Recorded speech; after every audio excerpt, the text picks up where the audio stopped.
คลิปสื่อการสอนนี้จะเป็นเรื่องของความชื้นภายในอาคาร โดยความชื้นจะเป็นตัวแปรที่สำคัญในระบบปรับอากาศ โดยเป็นทั้งภาระการทำความเย็นของระบบปรับอากาศ และมีผลกระทบต่อร่างกายของผู้อยู่อาศัยภายในอาคาร ทั้งทางตรงและก็ทางอ้อม โดยเนื้อหาก็จะแบ่งเป็น 3 ส่วน โดยในคลิปนี้ก็จะเป็นในส่วนแรกซึ่งจะพูดถึงนิยามแล้วก็การระบุค่าของความชื้น ผลกระทบที่มีต่อผู้อยู่อาศัยภายในอาคารโดยตรง ทั้งเรื่องของ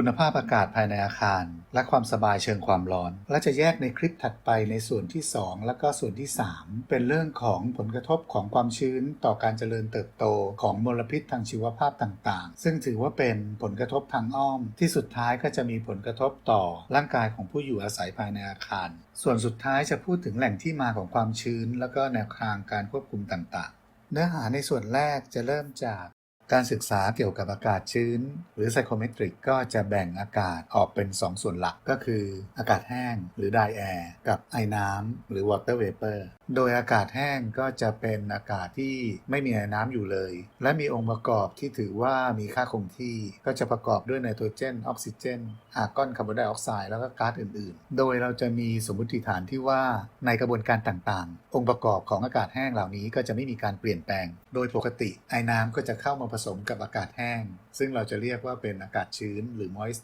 air และสมบัติต่างๆของอากาศชื้นก็จะขึ้นกับอุณหภูมิปริมาณไอน้ำที่เข้ามาผสมและก็ความดันของอากาศข้อสำคัญก็คืออากาศชื้นจะมีส่วนประกอบของอากาศแห้งที่ไม่มีการเปลี่ยนแปลงจะมีเพียงปริมาณไอน้ำที่เพิ่มขึ้นหรือลดลงโดยหลักการอากาศก็เหมือนกับฟองน้ำที่อุ้มน้ำไว้หากอากาศร้อนขึ้นขยายตัวก็จะอุ้มไอน้ำไว้ได้มากในขณะเดียวกันถ้าเย็นตัวลงอากาศก็จะหดตัวอุ้มน้ำได้น้อยลงและขอบเขตการอุ้มน้ำก็จะมากขึ้นไปตามอุณหภูมิโดยที่ขอบเขตก็จะอยู่ที่สภาวะอิ่มตัวหรือ Saturated Air การระบุค่าความชื้นของอากาศเราก็จะระบุได้อยู่2รูปแ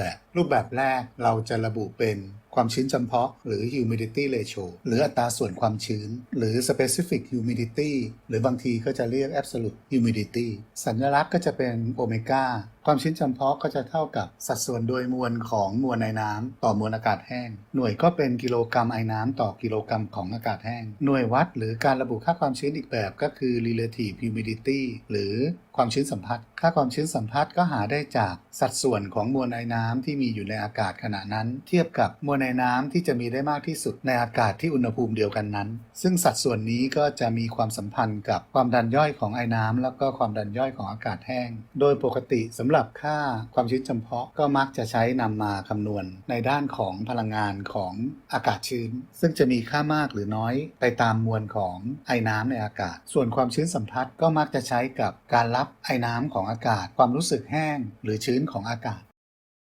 ในการพิจารณาผลที่อากาศชื้นกระทบต่อร่างกายมนุษย์เราจะพิจารณาเริ่มจากกลไกการถ่ายเทความร้อนของร่างกายเนื่องจากโดยปกติร่างกายมนุษย์จะรักษาอุณหภูมิไว้ที่37องศาเซนเซียสถ้าเมื่อไหร่อุณหภูมิต่ำกว่านี้ก็จะรู้สึกหนาวแล้วก็ถ้ามากกว่านี้ก็จะรู้สึกร้อนสมการที่แสดงสมดุลความร้อนที่นิยมใช้อธิบายก็จะเป็นสมการของเฟนเกอร์ที่แสดงสมดุลความร้อนระหว่างความร้อนที่ร่างกายผลิตขึ้นตามกระบวนการเมตาบอลิซึมและจากกิจกรรมต่างๆหรืองานที่ทำก็จะเท่ากับการถ่ายเทความร้อนจากกรณีต่างๆทั้งการพาความร้อนการแผ่รังสีแล้วก็กระบวนการ evaporation หรือการระเหยรวมกับความร้อนที่สะสมขึ้นนอกจากนั้นในรายละเอียดก็ยังมีความร้อนเนื่องจากการหายใจเข้าออกด้วยจากตัวแปรต่างๆจะเห็นว่าตัวแปรที่อากาศชื้นจะเข้าไปมีผลโดยตรงก็คือการถ่ายเทความร้อนเนื่องจากการระเหยของเหงื่อที่จะระเหยง่ายหรือยาก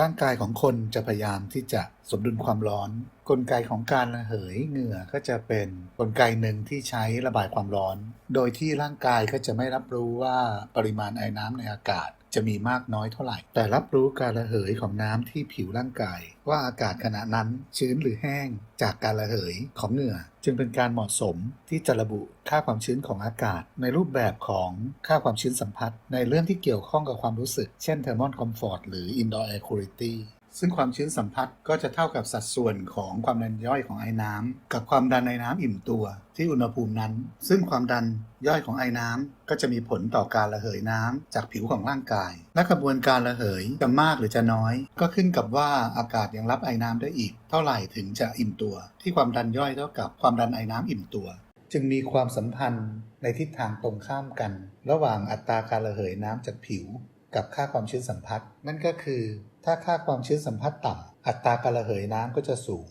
และการระเหยก็จะลดลงเป็นลำดับตามค่าความชื้นสัมผัสที่สูงขึ้นซึ่งผลของค่าความชื้นสัมผัสที่สูงและเหงื่อระเหยช้านั้นก็จะส่งผลให้มีความรู้สึกไม่สบายตัวความชื้นก็เลยเป็นหนึ่งในตัวแปรที่ใช้ในการประเมิน Thermal Comfort โดยโมเดลที่นิยมใช้ประเมินก็จะเป็นโมเดล PMV Predict Mean Vote ของ P.O. Franker นักวิจัยชาวเดนมาร์กที่ประเมินความสบายเชิงความร้อนผ่านตัวแปร 6 ตัวที่มีผลต่อการถ่ายเทความร้อนของร่างกายโซนของความสบายเชิงความร้อนที่พล็อตลงใน Psychometric Chart ช่วง Comfort Zone ก็จะอยู่ที่ช่วงความชื้นสัมผัส 30-60% นอกจากความสบายเชิงความร้อนความชื้นก็ยังมีผลกระทบโดยตรงกับคุณภาพอากาศภายในอาคารไม่ว่าจะเป็นช่วงที่ความชื้นสูงหรือต่ำเกินไปสำหรับในกรณีที่ความชื้นสูงจะมีความรับรู้ถึงอากาศอับชื้นโดยความชื้นที่สูงก็จะลดการระบายความร้อนจากการระเหยมีงานวิจัยที่แสดงให้เห็นว่าความอึดอัดจากอากาศชื้นจะมีผลต่อการเต้นของหัวใจจะมีแนวโน้มในการรับรู้ถึงกลิ่นอับชื้นแล้วก็กลิ่นไม่พึงประสงค์มากขึ้นสำหรับสภาวะที่ร้อนแล้วก็ชื้นจะส่งผลกับคุณภาพการนอนรวมทั้งการเต้นหัวใจก็จะสูงขึ้นเกิดสภาวะ Thermal Discomfort หรือความไม่สบายตัวเนื่องจากความร้อนความรู้สึกเหนอะหนะส่งผลถึงคุณภาพของการนอนประสิทธิภาพในการทำงานสภาวะที่เหงื่อไม่ระเหยและก็ออกมากขึ้นถ้าอากาศร้อนด้วยเกิดภาวะความอ่อนล้าที่สะสมอาจนำไปสู่ภาวะของโรคลมแดดโดยเฉพาะอาคารที่ตั้งอยู่ในเขตร้อนชื้นหรือระบบการระบายอากาศที่ไม่ดีสำหรับในกรณีที่ความชื้นของอากาศต่ำไปเนื่องจากผิวหนังของมนุษย์ต้องการความสมดุลของความชื้นในอากาศเพื่อรักษาน้ำหล่อเลี้ยงผลจากงานวิจัยแสดงว่าหากความชื้นสัมผัสของอากาศมีค่าต่ำมากอัตราการสูญเสียน้ำผ่านผิวชั้นนอกหรือ Transdermal Water Loss TEWL ก็จะมีค่าสูงขึ้นเกราะป้องกันผิวก็จะอ่อนแอลงกระตุ้นให้เกิดอาการผื่นภูมิแพ้ผิวหนังนอกจากผิวหนังผลกระทบของอากาศแห้งที่มีต่อกลไกการทำงานของอวัยวะอื่นๆของร่างกายโดยเรารับรู้อากาศแห้งจากดวงตาจมูกคอหรือระบบทางเดินหายใจผลจากงานวิจัยแสดงให้เห็นว่าค่าความชื้นสัมผัสต่ำจะทำให้การระเหยของฟิล์มน้ำตาเพิ่มขึ้นอย่างมีนัยสำคัญทำให้ดวงตาแห้งแสบตาแล้วก็มีการระคายเคืองโดยเฉพาะห้องปรับอากาศที่มีค่าความชื้นสัมผัสต่ำๆและมีการจ่ายลมเย็นอย่างต่อเนื่องทั้งนี้เหตุผลหลักก็คืออาคารส่วนใหญ่ไม่มีการควบคุมความชื้นสภาวะความชื้นต่ำก็จะมีผลกับภาวะเยื่อบุแห้งหรือกระบวนการดึงน้ำออกจากผิวเยื่อบุผ่านการระเหยโดยจะมีอาการจมูกแห้งระคายคอตาแห้งโดยอากาศแห้งจะดึงความชื้นทำให้เยื่อบุสูญเสียน้ำอย่างรวดเร็วทำให้เสี่ยงต่อการติดเชื้อ